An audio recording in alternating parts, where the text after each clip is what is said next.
Shalom Bapak Ibu dan teman-teman semua, seperti yang ada di layar, artikel ini saya baca beberapa jam yang lalu dan ini adalah sumbernya Indonesia Stand with Israel. Kelihatannya Bapak Ibu sekalian, dan judulnya seperti yang ada di layar, diuraikan perihal Hamas, kami telah berusaha tetapi Tuhan mereka mengubah arah roket kami. Mari bersama-sama kita melihat di sini dijelaskan juga bahwa peperangan antara Israel dan Hamas adalah peperangan yang sesungguhnya masih jauh dari kata damai, oleh karena ada konflik politik dan juga konflik ekonomi di dalamnya yang masih menghiasi perang tersebut.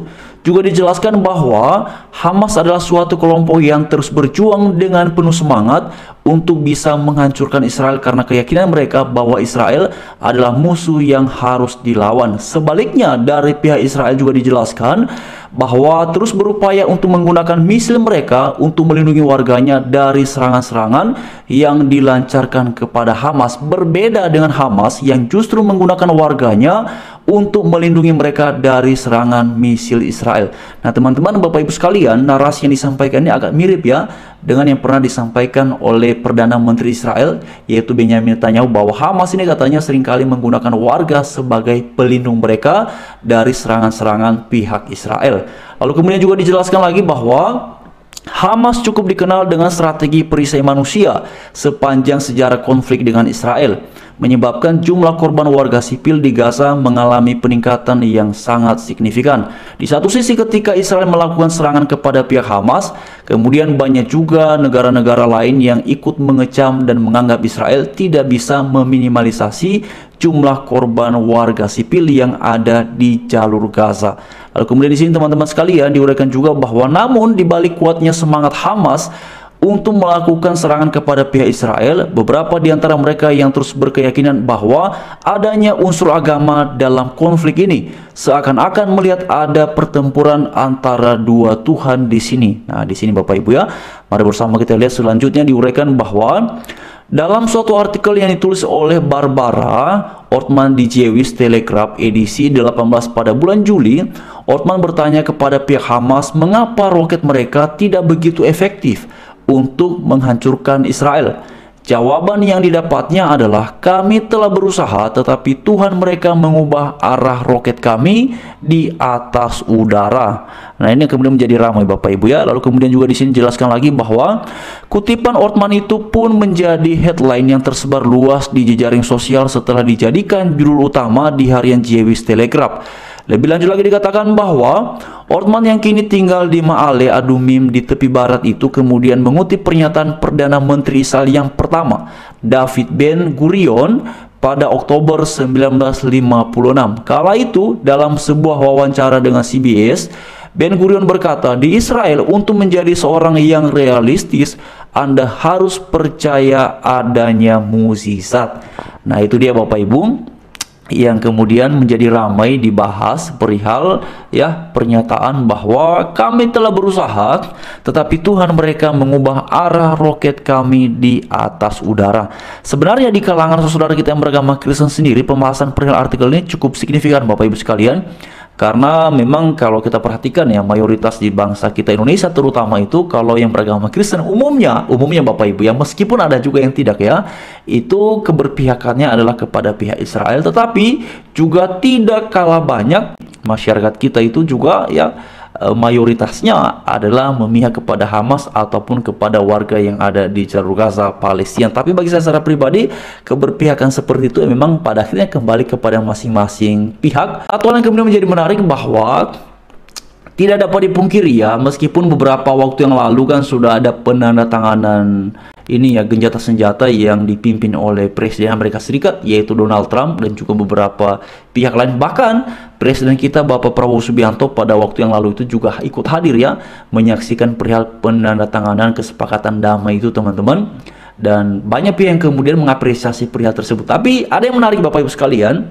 tidak lama setelahnya kan pihak dari Israel yang dalam tuntutannya agar Hamas ini mengembalikan semua sandera mereka ya yang merupakan warga Israel, baik itu yang masih bernafas maupun yang sudah dalam keadaan tidak bernafas. Namun yang terjadi adalah menurut pernyataan dari Perdana Menteri Israel yaitu Benyamin Netanyahu bahwa ada sekian banyak ya, ada belasan itu jumlahnya dari warga Israel yang sudah tidak bernyawa, yang pada waktu itu menjadi sandera dari pihak Hamas, dan pihak Hamas belum juga mengembalikan, sehingga kemudian dalam beberapa hari terakhir ini Bapak Ibu ya, itu kan ada serangan-serangan yang kemudian dilancarkan oleh pihak Israel kepada Hamas di jalur Gaza, yang pada akhirnya kembali lagi memunculkan beragam opini sepertinya senjata-senjata itu tidak efektif dilaksanakan pada beberapa waktu yang lalu karena pihak Israel kembali melakukan serangan kepada pihak Hamas di jalur Gaza. Tapi kemudian pihak Israel juga memberikan pembelaan dirinya bahwa ini terjadi oleh karena ketidakkonsistensi dari pihak Hamas menepati apa yang dituntut oleh pihak Israel agar semua sandera itu haruslah dikembalikan. Makanya teman-teman, saya lihat itu dalam beberapa pernyataan yang disampaikan oleh Perdana Menteri Israel, yaitu Benjamin Netanyahu, ya, mereka terus ya memastikan bahwa semua warga Israel yang sudah disandera oleh pihak Hamas ini harus dikembalikan kepada Israel, dan nantinya Israel akan mengembalikan mereka semua kepada keluarga mereka masing-masing. Nah, ini memang yang dari awal tuh bahkan Netanyahu menyampaikan mengapa peristiwa 7 Oktober 2023 itu dan kemudian Israel balas selama 2 tahun terakhir ini. Target mereka salah satu diantaranya adalah agar sandera itu benar-benar harus bisa dikembalikan kepada pihak Israel, baik mereka yang dalam keadaan hidup maupun mereka yang dalam keadaan tidak lagi bernyawa. Nah, memang ini ada satu komitmen yang nampaknya tidak berubah dari pihak Israel ya, terutama di bawah kepemimpinan Perdana Menteri Israel yaitu Benjamin Netanyahu. Ya, sepertinya teman-teman itu tidak berubah ya pernyataan-pernyataannya dari waktu ke waktu, meskipun ini sudah berlangsung 2 tahun ya. Pada bulan Oktober yang lalu, tepatnya pada tanggal 7 Oktober teman-teman. Tapi Netanyahu dalam beberapa pernyataannya itu terus ya menuntut agar pihak Hamas benar-benar harus mengembalikan semua sandera yang merupakan warga Israel. Nah, memang Bapak Ibu sekalian, dalam uraiannya juga diuraikan ya perihal ini teman-teman ya. Kami telah berusaha tetapi Tuhan mereka mengubah arah roket kami di atas udara.